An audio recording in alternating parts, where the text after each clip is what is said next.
Hi, I'm Johnny Appleseed. I'd like to introduce you to my world of plants. I'm going to help describe plants as they grow and as they function. I spent my life working in horticulture, and here I am. I'm going to describe some of my favorite plants in the world. And here's one right here, this one. It's called a Monstera deliciosa. This plant originally came from Mexico, and this plant has been with me for a few years, as you can see, the size of the leaves. I believe this is the largest climbing plant in the world. And here we go, it's in bloom, as you can see. Now, look at that, how beautiful that is. Incredible. Look at the size of it. It's tough, it's like plastic. Tough. And there's the flower on the inside. There. See?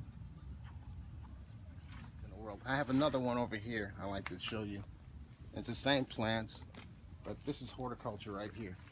I'm gonna just go through this way. And here it is. We're gonna go around here so you can see it.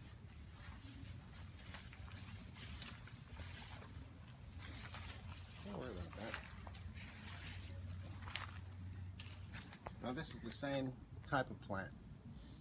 Whereas this is horticulture, where a plant like this has been selected and grown. It's not a plant that normally would exist in the wild. And here's the same size leaf and same splits. You can see it's variegated. It has all that beautiful coloring on the leaf. And here it is. Here's something I'm looking forward to as well. You can come in and have a look on the inside here, and it looks like I'm going to be having my first flowers on this one. You can see the flower developing right here. And hopefully it is, because if it does develop into flowers and I get some seed, I will definitely plant these. This plant probably originated as a seed when somebody at a nursery planted the original seeds.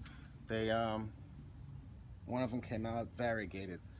This type of variegation, it's a mutation, and it happens in many different kinds of plants. I've seen variegated cactus, variegated palm trees. The variegated plants are very common now, but as a general rule, they don't exist naturally in nature. So here we go again. I'll describe other plants. This is my Fiji Island fan palm. And it's been in the ground for a few years. It got damaged with the hurricane. You can see the hurricane damage here, but it's come back. I mean, all the plants that I have suffered some type of damage, and that's it. Then we go back to this one again. Back to my Monstera here. If you can look on the inside, and you see how the roots have completely covered the palm tree.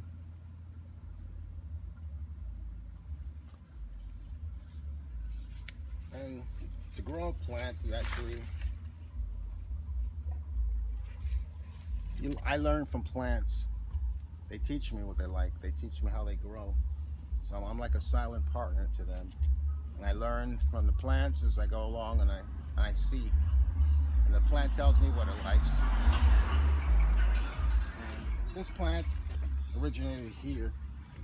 You can see in the base where it's come up, and it started at the base of the palm here, and it's grown up here, and I think from about this point upwards, from about here upwards, would you believe I would estimate this much growth that I have on this plant is probably 3 years old. From here, from this point here. So these plants can grow incredibly fast. And with the hurricane damage, you can see here some of the leaves that broken off. I left the stalk of the leaf on this. It hasn't died, so you can still see this leaf would have that's a hurricane damage as well. And here But I left it, and it seems to be doing fine on its own without the leaf at the end of it. It hasn't died off. And I think, here, there's another type of family of the plants. These are philodendrons. There's a difference between the philodendrons and the monsteras. I believe, it's been a while since I've been into the, whatever. Somebody tell me the difference, if they know the difference between a monstera and a philodendron. There is, I can see there's some anatomical difference between the shape of the flower that distinguishes it.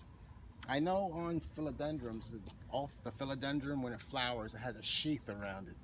And they protect the sheath around the flower and the sheath around the leaf.